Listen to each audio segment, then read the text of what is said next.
Have you ever stopped to wonder how a vastly diverse nation of hundreds of millions manages to find a single identity? It's a massive question. When you look at the Indian subcontinent in the early 20th century, the sheer scale of trying to unify such a diverse landscape is just staggering. I mean, you've got countless languages, completely distinct regional cultures, deeply rooted religious traditions, and massive economic disparities. Getting all of these different people on the exact same page, it sounds almost impossible. To really get the gist of this, we have to look at how nationalism actually worked in this context. In Europe, modern nationalism usually grew around culturally similar groups forming nation-states. But in India, and honestly many other colonies, it was a totally different story. Here, nationalism was forged intimately in the crucible of resisting colonial rule. People literally discovered their unity through their struggle. That overarching sense of being oppressed, it acted as a powerful glue, tying wildly different groups together, even if they experienced that oppression in totally different ways. Welcome to this explainer. Today, we're diving right into the absolute gist of how India forged its national identity. We'll see how massive historical forces, incredibly innovative philosophies of resistance, and deep cultural awakenings all combine to transform a fragmented subcontinent into a unified nation demanding its freedom. Here is our roadmap for today. We're going to cover the roots of Indian nationalism, Satyagraha and active resistance, mass marches and movements, unity amidst internal conflict, and finally, forging a national identity. Let's kick things off with Section 1, the roots of Indian nationalism. You really can't separate the rise of Indian nationalism from the First World War. The war created a totally new economic and political reality. Defense spending absolutely soared, which meant increased taxes, the forced recruitment of villagers into the British Army, and severe food shortages from widespread crop failures.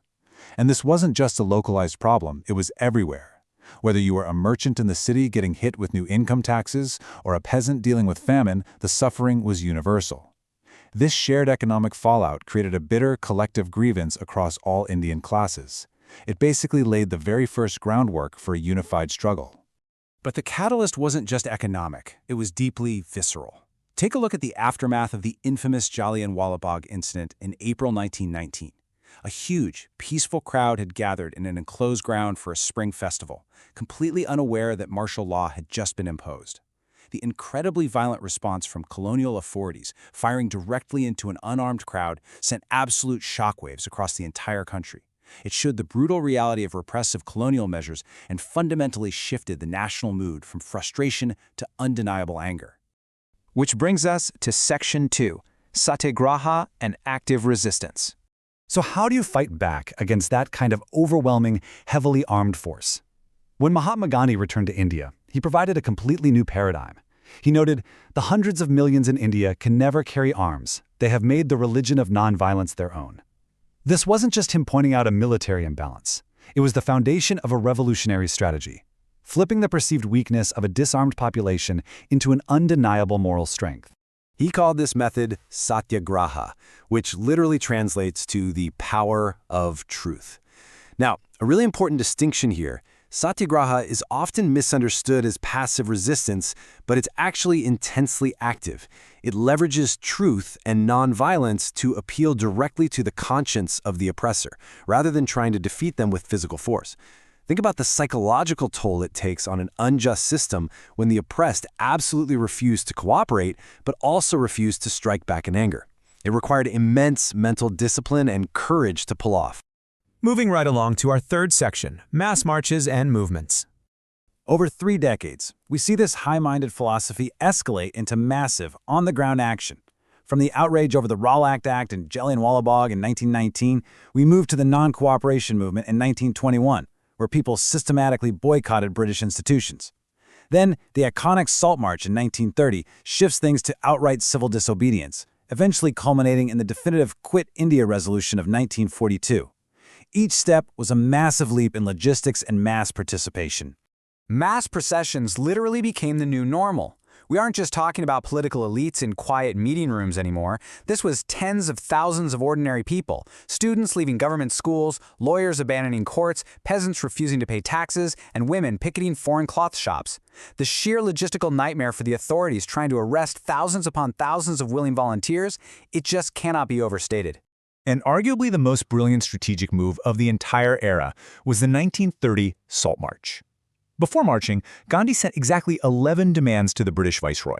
Why 11? Because they were meticulously crafted to bridge everyone's interests, from wealthy industrialists wanting trade protection right down to poor peasants needing land revenue reductions. And by focusing on salt, a basic human necessity heavily taxed by the empire, he found the perfect universal symbol. Marching to the sea to illegally boil seawater was a masterclass in coalition building that resonated with absolutely everyone. But let's look beneath the surface in Section 4, Unity Amidst Internal Conflict. It is super important to understand that while everyone marched together, they interpreted freedom, or Swaraj, in their own unique ways. For the urban Congress leadership, it meant an organized all-India political agitation for self-rule. But for tribal groups or tenant farmers, chanting Swatantra Bharat often meant something wildly different. To them, it meant an immediate end to their local suffering, like the eradication of high rents or restrictive forest laws. The overarching goal was the same, but the personal visions of what victory looked like on day one were very different. On top of that, intense debates erupted over political representation. As the prospect of an actual post-colonial government became more real, some Muslim leaders argued that separate electorates were justified. Their perspective was that in a land with such immense cultural and religious variety, a simple universal amalgamation wouldn't adequately protect their unique cultural entity from a numerical majority. It really highlights the immense friction involved in designing a democratic framework for such deeply distinct, historically rooted communities. So, facing those deep divisions, how do you make millions actually feel like one nation? That brings us to Section 5, Forging a National Identity. Nationalists realized early on that political agitation alone wasn't enough. They needed cultural tools to construct a shared emotional identity. To combat the British narrative that Indians were historically backward, they reinterpreted history to highlight ancient Indian achievements in science and art. They actively toured villages to revive and record traditional folklore and songs, seeing them as the purest manifestation of the national spirit. And, crucially, they started creating powerful visual symbols to literally give the nation a face. One of the most potent of these symbols was personifying the nation as Bharat Mata, or Mother India. Portraying the nation as a divine mother figure gave people a tangible, emotional identity to direct their devotion toward. However, the source material notes a significant complication here. Because this imagery often relied heavily on specific Hindu iconography, it sometimes left people of other faiths feeling alienated or left out of this newly constructed, mainstream national image. Another brilliant unifying tool was the Swaraj flag. Designed by Gandhi by 1921, this red, green, and white tricolor prominently featured a spinning wheel in the center. This wasn't just a piece of dyed cloth. It was the ultimate mobile symbol of defiance, representing self-reliance and a complete rejection of British industrial goods. Holding this flag aloft physically and visually unified the massive, diverse crowds moving through the streets. All of these intricate threads, the shared economic hardship, the disciplined philosophy of Satyagraha, the massive marches, the internal debates, and the deliberate cultural awakening, finally coalesced in 1942.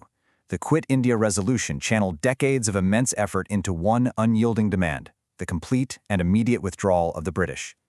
It was the awe-inspiring culmination of a historically fragmented subcontinent, finally finding its collective, undeniable voice. Knowing this incredible history and understanding the immense cultural and political labor required to unite such a diverse landscape against a towering empire, how does this change your understanding of what it truly means to build a nation? It makes it brilliantly clear that a nation isn't just about drawing lines on a map. It's about the incredibly hard, sometimes messy, but profoundly fascinating work of creating a shared sense of belonging. Thanks for joining me to explore this explainer today.